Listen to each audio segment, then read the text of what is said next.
کہ جو ایمان لا کے اچھے کام کرے گا اس کو بخشش اور اجر عظیم ملے گا، بہت بڑا انعام ملے گا۔ مثلاً آپ کے بچے ہیں، حالانکہ آپ ہی ان کو پڑھا رہے ہیں، فیس بھی آپ دے رہے ہیں، کتابیں بھی آپ دے رہے ہیں، کھلا پلا بھی آپ رہے ہیں، سب ان کی خدمت کر رہے ہیں، اور پھر اس کے بعد آپ کیا کہتے ہیں؟ اگر اچھے نمبر لائے تو تم کو انعام بھی دیں گے، انعام بھی آپ ہی دیں پھر۔ والذین کفروا وکذبوا، اور وہ لوگ جنہوں نے کفر کیا اور جھٹلایا بآیاتنا ہماری آیتوں کو، اولئک اصحاب الجحیم، یہی لوگ جہنم کے ساتھی ہیں۔ تو پھر اللہ کا حق بنتا ہے نا کہ ایسے لوگوں کو سزا بھی دے جو نہ مانے، سب کچھ اللہ سے لے کر پھر اسی کی بات نہیں مانتے، اسی کے بے وفا ہو جاتے ہیں۔ یا ایھا الذین آمنوا اذکروا نعمت اللہ علیکم، اے لوگو جو ایمان لائے ہو یاد کرو اللہ کی نعمت کو جو تم پر ہے۔ کون سی نعمت؟ سب سے پہلے تو نعمت اسلام، اور پھر ایک خاص موقع کی نعمت، اذ ہم قوم، جب ارادہ کیا تھا ایک قوم نے۔ ہم کا لفظ ہے میم سے ہے، جب کوئی ارادہ کرے اور کچھ وقت وہ ارادہ دل میں رہے، یعنی جب کوئی شخص ارادہ کرے اور کچھ وقت وہ ارادہ دل میں رکھے اور انسان اس کو عملی جامہ پہنانے کے لیے غور و فکر اور سوچ و بچار کرتا رہے تو اسے ہم کہا جاتا ہے۔ ہم کا کیا مطلب ہوتا ہے؟ ارادہ کرنا، لیکن کون سا ارادہ؟ جس کو انسان اپنے دل میں رکھ کے پھر سوچ بچار کرتا ہے، پلاننگ کرتا ہے۔ پلاننگ کے معنوں میں بھی آپ لے سکتے ہیں۔ جو پلان کیا تھا ایک قوم نے، کس بات کا؟ ان یبسطوا الیکم ایدیہم، کہ وہ پھیلائیں تمہاری طرف اپنے ہاتھوں کو۔ یبسطو کا لفظ بے سین تو اسے ہے، بسطہ کا معنی ہوتا ہے کھولنا، پھیلانا، وسیع کرنا۔ فکف ایدیہم عنکم، تو اس نے روک دیا تھا ان کے ہاتھوں کو تم سے، یعنی ایک قوم کا ارادہ یہ تھا کہ یکا یک تم پہ حملہ کر کے تمہیں ختم کر ڈالیں، لیکن اللہ نے ان کے ارادے کو پورا نہ ہونے دیا اور ان کے ہاتھ تم سے روک لیے، کیونکہ اصل قوت تو اللہ کے پاس ہے۔ فکفا، کاف فے، کسی حملے کو روکنا یا مدافعت کرنا۔ واتقوا اللہ، اور ڈرو اللہ سے۔ وعلی اللہ فلیتوکل المؤمنون، اور اللہ پر بس چاہیے کہ مومن توکل کریں۔ اس آیت کی شان نزول میں کچھ واقعات بتائے جاتے ہیں، کیونکہ میں نے کہا نا کہ ایک تو نعمت اسلام ہے اور کچھ اور واقعات ہیں جو خاص موقع کے ہیں نعمت کے طور پر، جن کی طرف اس آیت میں اشارہ ہے۔ حضرت انس فرماتے ہیں کہ اہل مکہ کے 80 آدمی مسلح ہو کر تنعیم پہاڑ کی جانب سے آپ صلی اللہ علیہ وسلم پر حملہ آور ہوئے۔ وہ یہ چاہتے تھے کہ آپ اور آپ کے اصحاب جب غافل ہوں تو حملہ کر دیں، لیکن اللہ کا کرنا ایسا ہوا کہ آپ نے انہی کو پکڑ لیا اور پھر ان کو چھوڑ بھی دیا۔ اس پر یہ آیت نازل ہوئی کہ یہ دراصل اللہ کا کرم اور فضل تھا۔ اسی طرح ایک اور واقعہ بتایا جاتا ہے، حضرت عبداللہ بن عباس نے روایت کیا کہ یہودیوں میں سے ایک گروہ نے نبی صلی اللہ علیہ وسلم اور آپ کے خاص صحابہ کو کھانے کی دعوت پہ بلایا اور خفیہ طور پہ سازش کی۔ وہ ہم آ گیا نا پھر پلاننگ، اور خفیہ پلاننگ یہ کی کہ اچانک ان پہ ٹوٹ پڑیں گے، جب وہ کھانا کھانے میں مصروف ہوں گے تو اچانک حملہ کر دیں گے اور اس طرح اسلام کو ختم کر کے رکھ دیں گے۔ لیکن عین وقت پر اللہ تعالیٰ کے فضل سے نبی صلی اللہ علیہ وسلم کو اس سازش کا پتہ چل گیا اور آپ دعوت پہ تشریف نہ لے گئے، وہ دعوت ہی کینسل ہو گئی۔ تو بات یہ ہے کہ اصل طاقت اور اختیار اس کے پاس ہے۔ یہ اللہ کی نعمت ہے کہ ایک قوم نے تمہاری طرف ہاتھ بڑھانے کا ارادہ کیا تو اللہ نے وہ ہاتھ روک دیے۔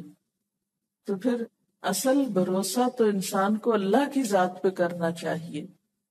ایک اور موقع پر ایک اعرابی کا واقعہ جو بچپن سے آپ کہانیوں میں، کتابوں میں پڑھتے رہے ہوں گے، کہ ایک سفر سے واپسی پر آپ صلی اللہ علیہ وسلم ایک درخت کے سائے میں آرام فرما تھے، تلوار درخت سے لٹکی ہوئی تھی۔ اس اعرابی نے تلوار پکڑ کر آپ پہ سونت لی اور کہنے لگا کہ اے محمد صلی اللہ علیہ وسلم آپ کو مجھ سے کون بچائے گا؟ آپ نے بلا تعمل فرمایا میرا اللہ۔ یہ کہنا تھا کہ تلوار اس کے ہاتھ سے گر گئی، اور پھر آپ نے وہ تلوار اٹھائی اور پوچھا اب تم بتاؤ تمہیں میرے ہاتھ سے کون بچائے گا؟ تو بات یہ ہے کہ جب اللہ بچانا چاہے تو کوئی شخص کچھ نہیں بگاڑ سکتا، اور اگر موت کا وقت لکھا ہے تو پوری دنیا مل کے نہیں بچا سکتی۔ مومن کے عقیدے میں یہ بات ہونی چاہیے، ورنہ تو انسان دنیا میں کچھ کرنے کے قابل نہ رہے۔ اسی لیے آپ دیکھیں نا آیت کے اختتام پہ کیا فرمایا، وَعَلَى اللَّهِ فَلْيَتَوَكَّلِ الْمُؤْمِنُونَ، مومنوں کو اللہ پر بھروسہ کرنا چاہیے، اپنے آپ کو اس کے حوالے کرنا چاہیے۔ اسی طرح ایک اور موقع پر کعب بن اشرف اور اس کے ساتھیوں نے آپ اور آپ کے صحابہ کے خلاف ایک سازش کی، جبکہ آپ وہاں تشریف فرما تھے۔ آپ ان کے ہاں گئے ہوئے تھے کسی سلسلے میں، اور دیوار کے ساتھ ٹیک لگا کر بیٹھے ہوئے تھے۔ یہ کہا کہ جبریل علیہ السلام نے آپ کو وہاں سے اٹھنے کے لیے کہا، کیونکہ ان لوگوں نے پلاننگ یہ کی تھی کہ آپ کو ہم باتوں میں لگائیں گے اور ایک شخص اوپر سے جا کے پتھر پھینک کے خاتمہ کر دے گا۔ تو اللہ تعالیٰ نے آپ کو اس سازش کا بھی بر وقت اطلاع دے دی۔ فَكَفَّ أَيْدِيَهُمْ عَنْكُمْ وَاتَّقُوا اللَّهَ۔ اب ان ساری سازشوں سے بچنے کے لیے دو کام بتائے گئے ہیں۔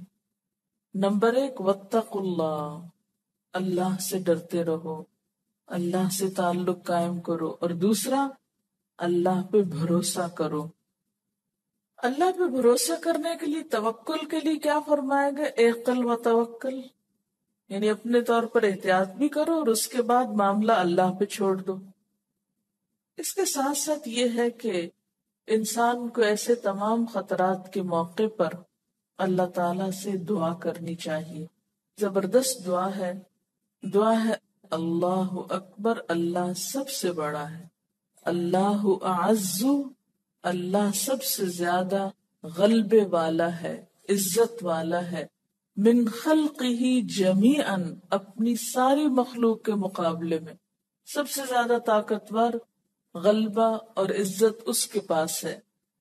اللہ اعز، اللہ زیادہ طاقت رکھتا ہے، مما اخاف، اس انسان سے بڑھ کر جس سے میں ڈرتا ہوں، یعنی جن چیزوں سے میں ڈرتا ہوں، وہ احذر، اور جن کے شر سے میں بچنے کی کوشش کر رہا ہوں، اللہ کی طاقت ان سب کے مقابلے میں زیادہ ہے۔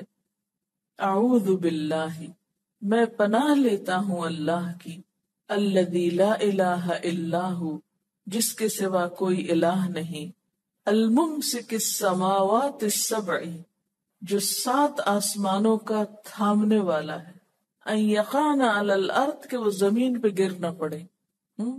تو جس کی طاقت اتنی بڑی ہے کہ وہ 7 آسمان تھام سکتا ہے، تو کیا وہ ایسے لوگوں کے ہاتھ نہیں روک سکتا؟ ان یقعن علی الارض الا باذن، مگر اس کے اذن سے، ہاں جب اس کی مصلحت ہوتی ہے کسی کام کے واقع ہونے کے لیے تو پھر وہ چھوڑ دیتا ہے۔ من شر عبدک فلان، تیرے فلاں بندے کے شر سے میں بچنا چاہتا ہوں۔ اب جس سے بھی آپ خطرہ محسوس کریں کہ یا اللہ جو بھی ہے جو مجھے شر یا نقصان پہنچانے والا ہے، وہ جنودی، اور اس کے لشکروں سے، وہ اتباعی، اور اس کے فالوور سے، وہ اشیائی، اور اس کے گروہوں سے، جو بھی اس کے مددگار ہیں، من الجن والانس، خواہ وہ جنوں میں سے یا انسانوں میں سے۔ اللہم، اے اللہ، کن لی جارن، تو میرا ہمسایہ ہو جا۔ جار کہتے ہیں نا ہمسائے کو، مراد اس سے یہ ہے کہ be my support against them, تو جتنے بھی اور لوگ ہیں ان سب کے شر سے بچنے کے لیے تو مجھے سپورٹ اور پروٹیکشن دے۔ جل ثناؤک وعز جارک، جل ثناؤک، تیری تعریف بہت بلند ہے، اور تیرا ہمسایہ جو ہے، یہ جو تیری پناہ لیتا ہے اسے بہت عزت حاصل ہوتی ہے، وہی غالب رہتا ہے۔ وتبارک اسمک، اور